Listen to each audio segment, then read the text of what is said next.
일본 언론에서 2020년 아베노믹스 파탄으로 일본 경제는 이렇게 위험하게 된다라는 기사를 게시했습니다. 어떠한 소식인지 확인해 보도록 하겠습니다.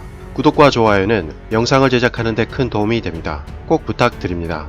우선 닛산 전 회장 카를로스 곤 소식에 대해서 간단히 확인해 보겠습니다. 카를로스 회장은 일본에서 영화처럼 탈출해 레바논으로 향했습니다. 그 후 미국 폭스TV와 1월 6일 인터뷰를 진행했는데요. 카를로스 회장은 닛산의 직책 해임에 일본 정부 관계자가 관여했음을 뒷받침하는 물증이나 실명을 8일 회견에서 밝힐 방침이라고 전했습니다.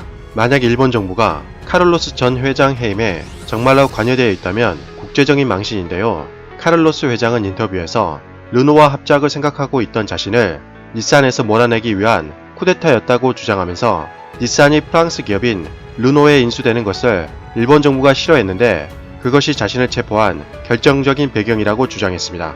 8일 회견에서 카를로스 회장 주장대로 증거가 밝혀진다면 일본의 부끄러운 민낯을 그대로 볼 수가 있을 것 같습니다. 솔직히 카를로스 곤 회장은 부도위기에 몰려 사실상 회생이 불가능하다던 닛산을 뼈를 깎는 구조조정과 혁신으로 화려하게 부활시킨 장본인입니다. 일본 국민 영웅으로 대접해줘도 시원찮을 판에 영웅은커녕 되돌아온 것은 갑작스런 체포와 구속, 그리고 후진적인 일본의 사법 시스템이 전부였네요.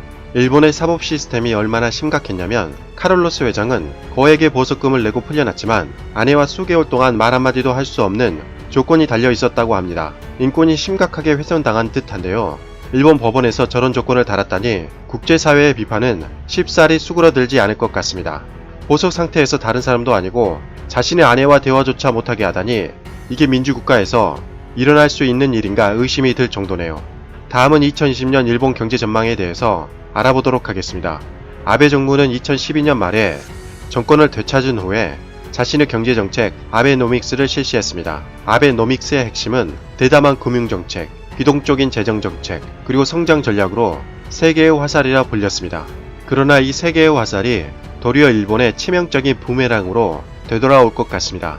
기사에 따르면 2020년 아베노믹스 파탄으로 일본 경제는 위험하게 된다고 게시했는데요. 아베노믹스 정책은 모순으로 가득 차 있었는데 이제는 완전히 파탄나게 됐다는 것이죠. 이미 일본 경제 전문가들은 2019년 가을부터 일본 경기가 후퇴기에 접어들었다고 대부분 전망했다고 합니다. 그럼에도 불구하고 일본 정부는 경기가 좋아지고 있다는 주장을 하고 있다는 것입니다.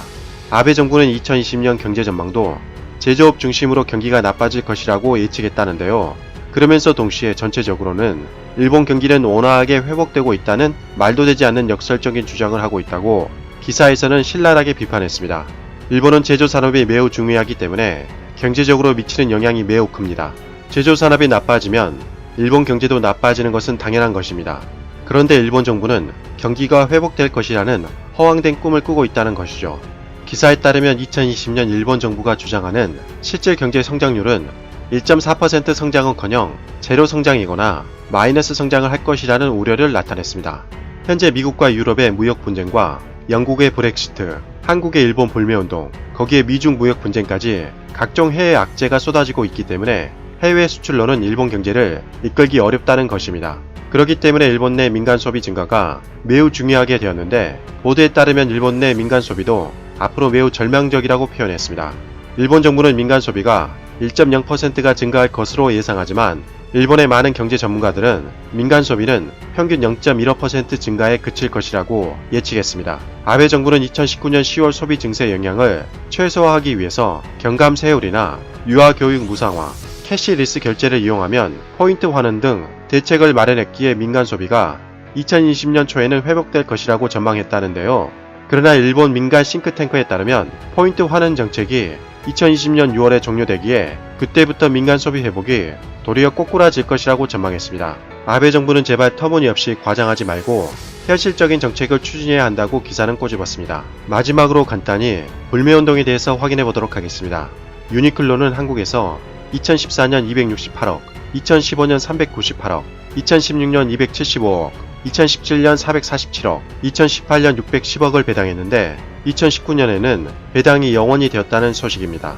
유니클로가 한국 배당을 0원으로 정한 것은 2011년 이후 처음이라고 합니다.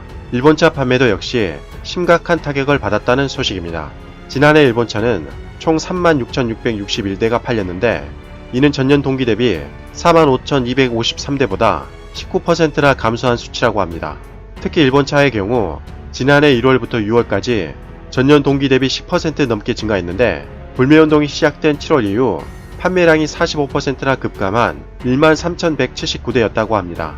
불매운동의 위력을 보면 알 수 있듯이 한국의 엄청난 저력을 다시 한번 볼 수 있는 대목인 것 같습니다.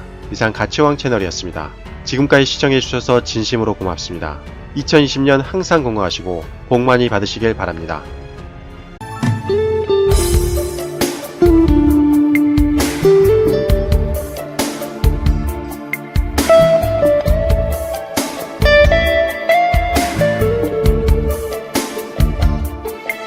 you.